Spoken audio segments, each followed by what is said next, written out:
Thank you, Miguel, and thank you for this opportunity as well. So before I start, I would like to thank to acknowledge the co-authors on this paper, on this presentation. Many students from my group, as Ben was mentioning before, this wouldn't be possible for any of us without very good students. So what I want to do before is I would like to know how many people have worked or work in combustion? Okay. Not zero. This is good. So what I will try to show today is some techniques that we have been using to for reduced order modeling in combustion. I will explain why. I hope that you see ways that these techniques can be useful to you, and so I would be interested, in the end, to see this kind of feedback from your side. But I am interested in applying these approaches to problems that I've seen this week. So to start, we have discussed about the place that machine learning is taking in our work and in our approaches today. And you're probably familiar with this sketch of the scientific method. We go through reality, the definition of conceptual model and computer models. And what I really think it's the key for using machine learning in the future and to make the best use of machine learning in the future is that of bringing it inside the scientific method circle, which means coupling machine learning with computer models, embodying in machine learning tools all the a priori information that we have about problem physics, and improve these machine learning tools based on the feedback that we have from validation experiments. But the other very important question that we have to ask is what are we after? And I think this is a very critical point, and it was pointed out by Professor Brunton in the morning. So we have to define the questions that we want to answer. And based on these questions and our intended use, our objective, we will define the approaches that we have to use. It was mentioned that machine learning is not neural networks. It's true that most of the time you will be better off with approaches that are different than neural networks. Okay, so this is something that it's really important, and I wanted to point it out. Also, you're probably familiar with this quote from the statistician George Box. So all models are wrong, but some are useful. Professor Jimenez, that I don't see here, also taught us on Monday that the data will tell us if the models are wrong. But I would add something to this sentence. I would say that the data will tell you if the models are wrong, given the intended use of the model that you have in your, the objective that you have for your model. And this is very important because there isn't a best model. There is a model that is useful for your application.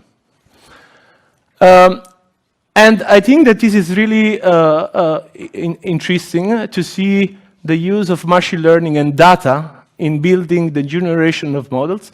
I think a way that we should see the development of this model is in hybrid models which couple physics-based information with the exploitation of data in several different ways. And we have seen that there are many important, very, very interesting algorithms to do so. And this is really important to go towards very complex problems that could be multi-physics, multi-scale simulations, or digital twins for control and sensing closures. This is a big problem in many applications. Okay, so let's move on. This doesn't work. Okay, so why is data-driven modeling interesting for combustion? So for the people who are interested in combustion and no combustion, maybe this is trivial, but I would like to motivate why this is interesting. So combustion is intrinsically multiscale and multiphysics. You know that it combines heat transfer, chemical kinetics, fluid dynamics. Moreover, if you look at chemical kinetics, this scales 12 decades of scales, which can be more or less coupled with the fluid dynamic ones. So you see that you have a very complex process Because if you have to take both of them into account, then it becomes very complex to do so. We have a curse of dimensionality in the sense that we have very large dimensionality of the state space. Chemical kinetics for standard fuels involve hundreds of species and thousands of chemical reactions that are tightly coupled in kinetic mechanisms. And then you have, on top of the nonlinearity of turbulence, you have nonlinear turbulence chemistry interactions, and the evolution of the state space is highly nonlinear because mainly of the Arrhenius kinetics. Okay, so you see that you have a number of challenges that make the use of machine learning, data-driven modeling, reduced order modeling very appealing for these applications. So to show you a little bit what this multi-scale, multi-physics challenge is, you see here the 12 decades that chemistry can span, and here are the fluid dynamic ones. And so based on the overlap or not of the two processes, you might have combustion process which are slow chemistry, finite rate chemistry, or fast chemistry. And we denote them by using a number which is called Dunn-Kruger number. And so if the Dunn-Kruger number is very very large, it means that your chemistry is not the limiting process, it's a very fast chemistry. If it's very small, you are in a slow chemistry kind of regime. Otherwise, you are in a finite rate regime. So guess most of the time in which regime we are. In the finite rate, and so it means that we don't have any chance. We have to take both of them into account. Okay, so because of course, if you were here or there, it would be easy. We can decouple the two phenomena, but we can't because we are in the middle. Okay, and then this was the second issue. It's the dimensionality. So you see it very clearly here. You see that the number of species in a kinetics mechanism increases very strongly with the number of carbon atoms, and unfortunately, the CPU time also increases with the number of species, but with the power of 2.5. So you see that this makes the whole problem really challenging. Okay. Now, in combustion, there has been an increasing interest in the use of data-driven approaches. I made this search very recently, and if you make it a 10 years span, you see that there is a very strong increase in the use in the papers that actually report either machine learning, feature extraction, data mining, and combustion. So this actually shows that there is a momentum in using this, and this is clearly motivated by the three reasons that I showed before. Okay, so what is the two things that I will talk about, and what are, in general, the things that are interesting in our community? There is a lot of data interpretation and feature extraction. I will talk a lot about that.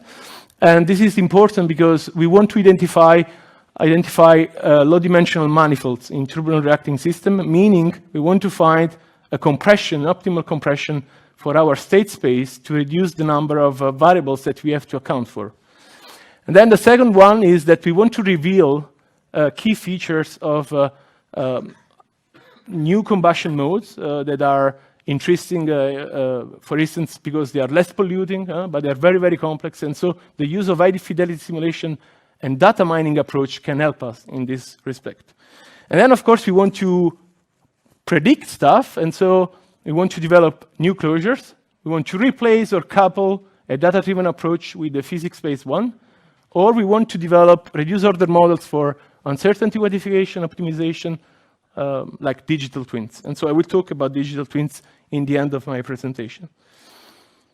Okay, so many tools for feature extraction. Some of them, many of them have been mentioned in this during this week. So PCA or POD, nonlinear principal component analysis, isometric mapping. Do you know anyone has used Isomap? Do you know what it is? Okay, TSNNE. Out Encoders. Yeah, I think many of you. Okay, and I will talk in particular about a technique that we have developed, contributed to develop. It's called local POD or PCA, and it shares some similarities with the clustering approach that Professor Noack was mentioning before. Okay, so I don't want to go, I will not have equations, but I just want to say how we assemble our matrices if you'll be using our codes. So we have a state space that consists of temperature, pressure, compositions, okay? So we assemble the data in this way. We have each row is an observation, and then each column would be a different state variable. And then I can skip this very easily. You have had all the introduction to PCA. Then we call, you will see that I mention some things that are called principal component scores. These are the projection onto the eigenvector matrix. We have a scaling matrix because our data are scaled, and I will come to that in a moment, since you have different units and different scales in chemical species. And we also center our data, as was pointed out before in the presentation of Professor Noack, okay? And so you have a centering matrix, scaling matrix, and eigenvector matrix. And so we have, we talk about principal component, truncated principal component scores, and a low-rank approximation of our initial matrix X of data. Something else I want to point out, why we center just as was mentioned before, because we have to convert observation to fluctuations. And we also scale because in our problems we have temperature, we have stable species of combustion, we have radical species. So they span scales which are very different. And so to take all of them into account, we have to scale appropriately the matrix. And so I don't have time to go into the details of that, but this is a tutorial that we have written with Einspeech at Aachen. And so if you are interested, you can look it up. And something else that we do, it was mentioned today, again, I will not go into the details of that in this presentation, but we also pre-process data. We use principal component classifiers as approximation of the Mahalanobis distance to see from the empirical distribution of the data, what are the outliers in the data. And so this is very important when you have experimental data. And so we have in our field a lot of experimental data coming from the San Diego National Labs or many other labs in the world. And so it's really, really important to detect both the univariate and multivariate outliers that you might have in a data set. Okay. This is just for you. This will be uploaded afterwards. So if you're interested, you can go and look at all these references if you're interested in looking at those. But so, as I was mentioning before, PCA and other approaches have been applied to a large number of experimental and numerical datasets. Numerical datasets are increasing every day, so you have DNS data that are generated maybe as we talk. And here you see some of the references that I have collected, but basically this is this kind of this is not a problem anymore. It's probably the opposite. We have a booming of data, and so we will have an increasing availability of data in the future. But you see, you have simple flames. This is a simple jet flame. This is a piloted flame. This is a lifted off flame, and this is a diluted flame. And then you have different configurations, flame vortex interactions, premixed flames, and so all sorts of things that you can imagine. Now, when you do PCA, of course, you do this eigenvalue decomposition. You find the principal components that will explain a certain amount of variance that you want in your data. And then you get this best multilinear approximation of your data. So it's multilinear because you have different linear contributions. And of course, I mean, you have this approximation, but you know that most of the time, especially in combustion, your data present nonlinear features and nonlinear interactions. So the fact that you're using a multilinear approach might be problematic because you might actually find additional dimensions just to make up for the nonlinearity of the manifold. Okay? And so this is important because this explains why people in combustion have looked into other approaches to perform PCA. And so one of them, for instance, is Kernel PCA. And so the idea is very simple. You perform a PCA in a feature space where the relationships are linear. So very similar to what was mentioned for POD. The problem is that the computation of this kernel can be very expensive and can become unmanageable for large datasets. So this has been used, but on very small datasets, and not DNS-like datasets, because of this problem of dimension.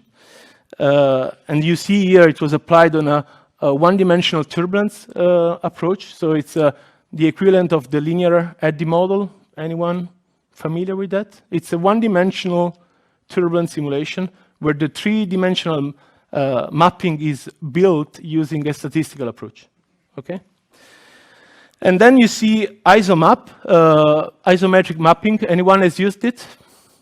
So this is also another approach which is very similar to Kernel PCA, but here the difference is that the kernel is the geodesic distance between the points. And so this is very interesting because you know that Euclidean distances may not be the correct metric in high-dimensional spaces.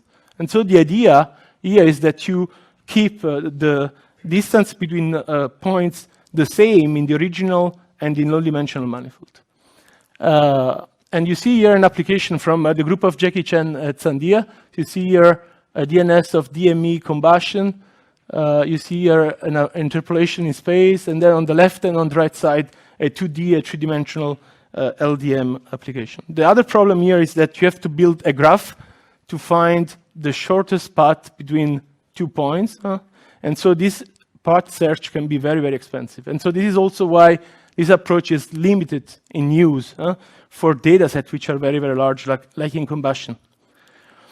Other approaches which are similar to that, it's the TSNNE, so it's the T-distributed stochastic neighbor embedding. So it's very similar to the ISOMAP, but it's a probabilistic version of that. So you have points which are close to each other, and you want to be sure by minimizing the likelihood that the probability that two close points are close in the original space, they will be also close in the final space. Okay.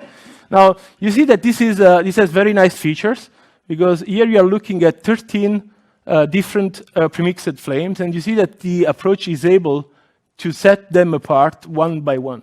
So it has very nice feature of putting the feature of the different features of the database apart. The problem, like in many neural network approaches, I think, I mean, this is at least my point of view, is that you have many hyperparameters to tune to get these results.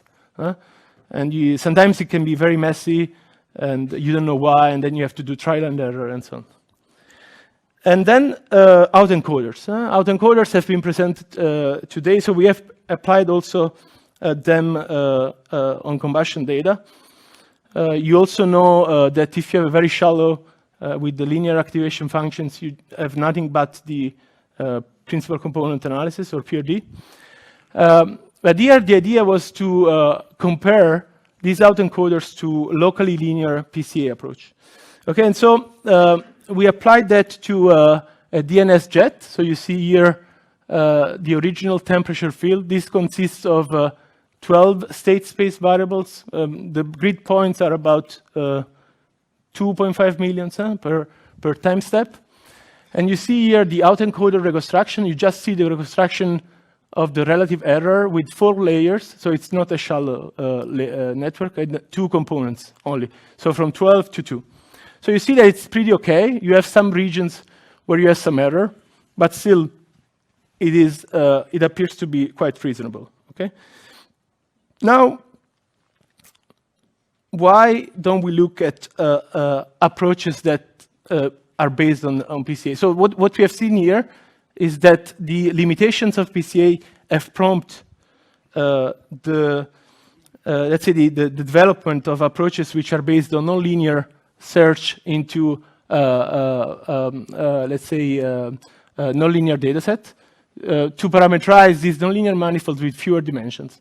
The problem with these approaches is that they can become computationally intractable, and this is the point. This is, for instance, the case for Kernel PCA or isometric mapping, or they can involve a large number of hyperparameters. And this is, I think, personally the case of both approaches like TSNNE and Out Encoders. And the other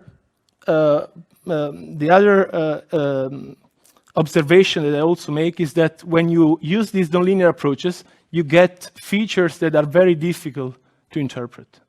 If you try to interpret Out Encoders codes, then you have to use correlation analysis. You have to see which are the variables in the state space which are mostly correlated to the codes. So it becomes quite difficult to get a clear understanding of what is going on. So this actually prompted us to look into linear formulations of PCA. So imagine you have this nonlinear manifold. You have a multidimensional point. So what you can actually do is to imagine to do a piecewise linear PCA reconstruction by minimizing what? The reconstruction error of each point to the one of the four directions in this case. And of course, this can be generalized to any number of clusters and or to prescribe a predefined reconstruction error. And the idea is that you get, in the end, an optimal decomposition of your system into different regions, a little bit like was presented by Bernd before. But why can't you use locally linear embedding? Just something very, very similar. Yeah, maybe it's very similar, but what we, I'm not sure that in that approach we can actually prescribe, because what we do is that, you will see in a moment, we perform iterative algorithms that minimize a cost function that we define. Okay? And so we can define the cost function to suit our purposes in other means. Okay? So now imagine that you have this original field from the DNS. In this case, we are not looking at temperature now. We are looking at the OH radical. Okay? And you see that it's here you have the fuel region, on the sides you have the air, and then you have a very thin layer of OH. Now, if you try to apply global PCA to get this field, you need at least 5 eigenvalues, and you still get, a decent approximation, but it's not perfect. While with the local PCA, a certain number of clusters and 2 eigenvalues, you get a perfect reconstruction. This is actually more visible when you look at the parity plots. So you see here that you still have an error which is above 14%. Now, when you compare these two Out Encoders, it's also remarkable that you are able to get with local PCA results that are better than what you would get with the same dimensionality of an Out Encoder. Now, I want to be very clear here. I'm not saying that, so Out Encoders, neural networks are universal function approximator. So it means that there should be a setting of the Out Encoder that will give results which are better than local PCA. But the number of hyperparameters that you have to train and to optimize to get this result become very large. And so at a certain point, it's not even interesting to do so. This is at least what we have observed in our work. So you see here the reconstruction error for the different variables. This is the DNS flame of reference. And so you see the results obtained with the different approaches, PCA, local PCA, and the two the different Out Encoders. And you see here this very clearly. You see the global PCA results. These are all relative error on temperature. You see very clearly how these performances of local PCA are improved, and also on the reconstruction of very small radical species. So a radical species is, in combustion, a species that wants to react because it has an unpaired valence. And so it's not stable. It will react to form either another radical or a final product. Okay? So you see here that also these minor species get really, really well with this approach. Now, of course, someone could say, but in your approach, you also have hyperparameters, right? Do you think that I have in local PCA hyperparameters to tune? Yeah, but I have only 2 of them. I have the number of clusters and the number of principal components. And your metric. And the metric, okay? But the metric is the reconstruction error, okay? Okay, now, before we move forward, I have to introduce a variable, because otherwise, nothing that I say will be clearer. So I have to introduce a variable that is very important in combustion. It's called mixture fraction. And this is the ratio of the mass of mixture leaving in the fuel side compared to the mass of mixture in a control volume. Basically, the mixture fraction will tell you how much fuel you have locally inside your domain. So it's a measure of the stoichiometry of the system. Why this is a so important variable in combustion? You see it here. When I plot temperature as a function of the mixture fraction, I have this kind of behavior. You see that you have a maximum. This is where I have a stoichiometric condition, more or less. But something which is remarkable is that most of the nonlinearity in the data is captured by this variable. Okay? So you see that you have this nonlinear behavior, and this nonlinear behavior is mostly captured by mixture fraction. Of course, you have a simpler data set where almost temperature is only one function of mixture fraction, but then you have very complex ones when the mixture fraction alone cannot explain everything in your system. You see that here you have a scatter. In this condition here, I can have points which are ignited, non-ignited, and so on. And it means that I still have most of the nonlinearity in the mixture fraction, but I also need other variables to explain my process. Okay, so this mixture fraction will be used in the following as a variable that best parameterizes combustion systems. Okay, now this is important because I want to talk a little bit about the two algorithms that you could use for doing this local PCA in combustion data. And of course, you might think also at applications in your cases. One of them is that I do this completely unsupervised. And I have to use, let's say, an approach or a metric to define how iteratively I converge to a certain cluster separation. Okay, so what we do is that we initialize centroids randomly or uniformly in mixture fraction space or from k-means. This is our initialization.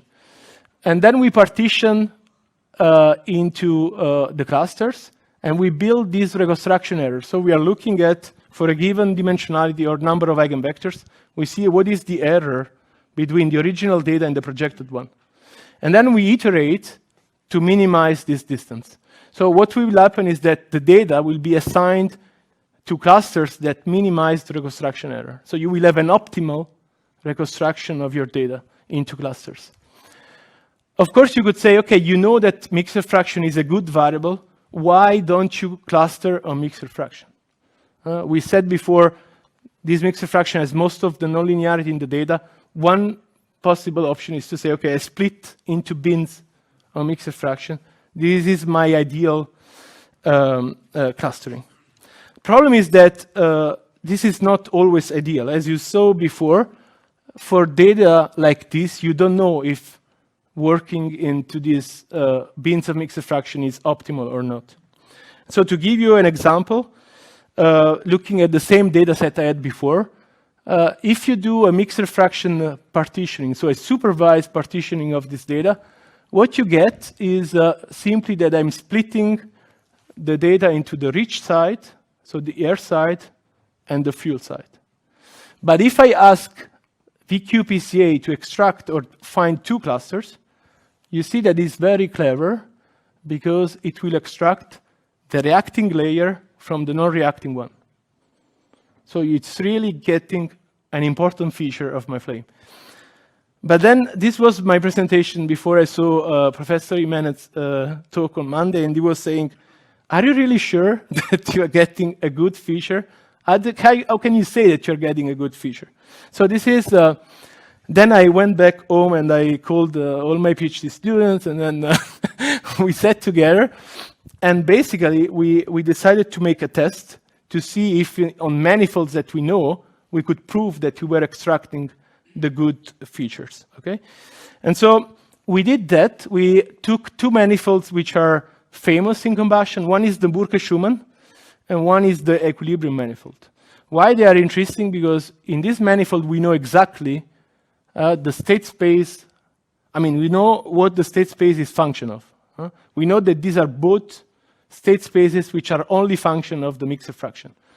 And so you see that, for instance, for the Burke-Schumann, this is a case of a very high uncolored number, one global reaction, first law analysis, so no equilibrium involved.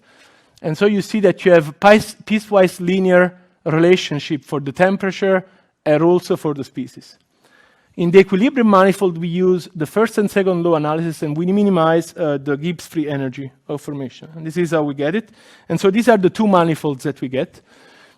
You see that in one case, it's a piecewise linear function of Z.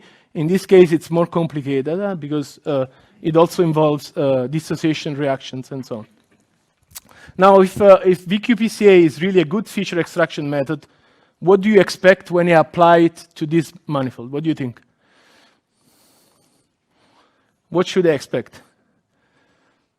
That it picks what as...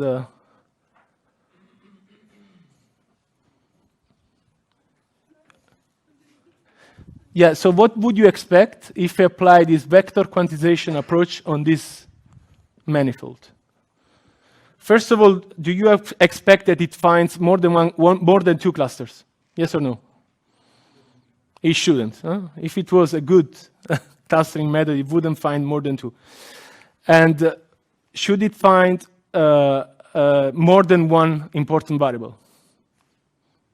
I think the answer is no, right? It should only find one important variable. And so let's see if this is true. So when we apply this to this manifold, no matter, so let's say you initialize with 100 cluster, in the end, your VQ partitioning approach will give you only two clusters. It will say cluster 99 is empty, remove it. Cluster 81 is empty, remove it. Huh? And then you will end up with just two of them, and regardless of the number that you put in the initialization, okay? And the other thing which is interesting is that if you start putting noise in the data, and this actually found it remarkable, it actually clusters the noise. It doesn't cluster as splitting, in this region. It starts clustering the noise so that when you look at the correlation between the first principal component and the mixer fraction, you get an R square which goes to 1. So it means that the first principal component explains 99% of the variance, and it's the mixer fraction. Yeah. Could you explain how you compute the distances in the previous case? Maybe I missed this part. Yeah. Let's go back. I compute the projection. So the error, the difference between the original data and its low dimensional projection. Okay?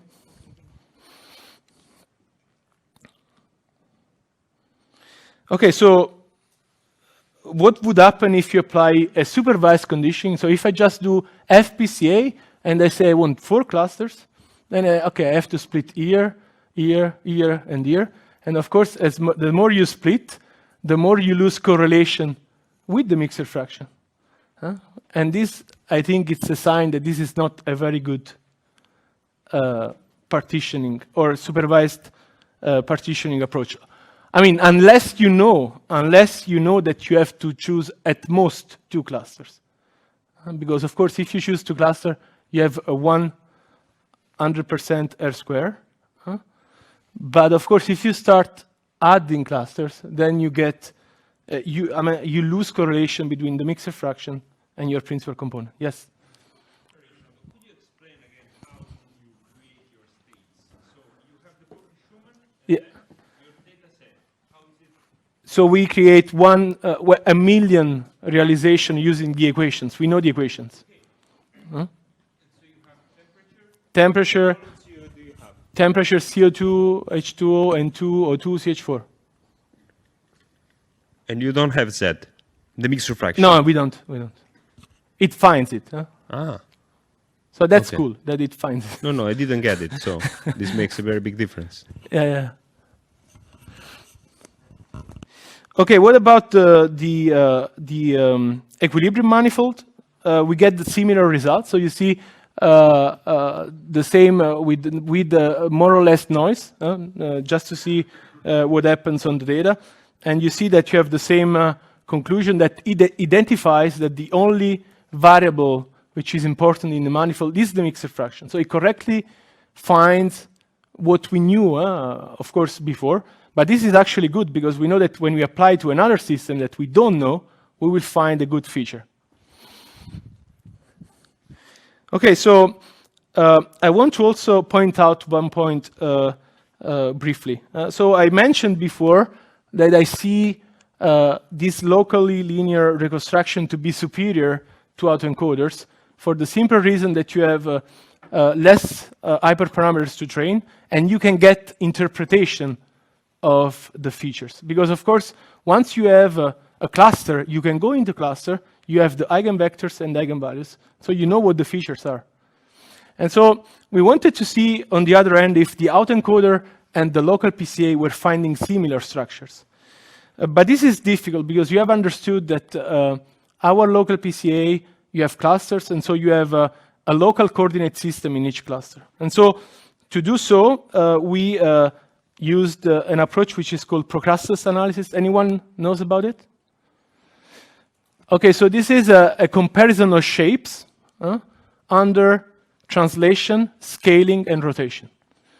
So it means that you might have two features which are very, very similar, but they are translated, rotated, and scaled. And so if you apply translation, rotation, or reflection, and scaling, you end up understanding that they are not so different after all. Okay? So this is the principle of Procaster analysis. And so when we do that, it's kind of interesting that we find out that in fact the local PCA reconstruction tends to be an autoencoder reconstruction as the number of cluster tends to infinity. Infinity 128 here. Okay? So this is actually interesting because it means that we kind of find the same nonlinear code that autoencoder finds, but with a locally linear approach. Okay, so to conclude this part, we have a broad range of methods for size reduction and feature extraction. Nonlinear methods, of course, outperform PCA in terms of accuracy for a given number of dimensions, but I personally think they're very difficult to interpret and they cannot be directly translated into predictive models. What I like of local PCA and locally linear models that were presented before is that they combine size compression and interpretability. Of course, they also have problems of being translated directly into models because you have different regions that have to talk to each other. And as Bernd was mentioning, maybe the challenge of the future will be to know how these talk with each other, to develop really predictive models based on those. But still, they can be used. I think you see that they can be still used very efficiently for classification approaches, which is one of the machine learning, one of the two things that machine learning have to do. And I also think that in machine learning there is still need to further develop and automate the approaches for the analysis of massive data set, which is not yet the case. Okay, now that is there any question up to now? Because I will change subject in a moment. Okay. Now you have seen that we have found we can find, yes, sorry, you have a. So the beauty of your approach, having first the clustering and then the PCA, is that you can also tune the dimension. So you may know that in certain dimensions the dynamics is simple. You need 2 dimensions here, yeah, maybe 10 dimensions there. This is something you could never do with locally linear embedding. But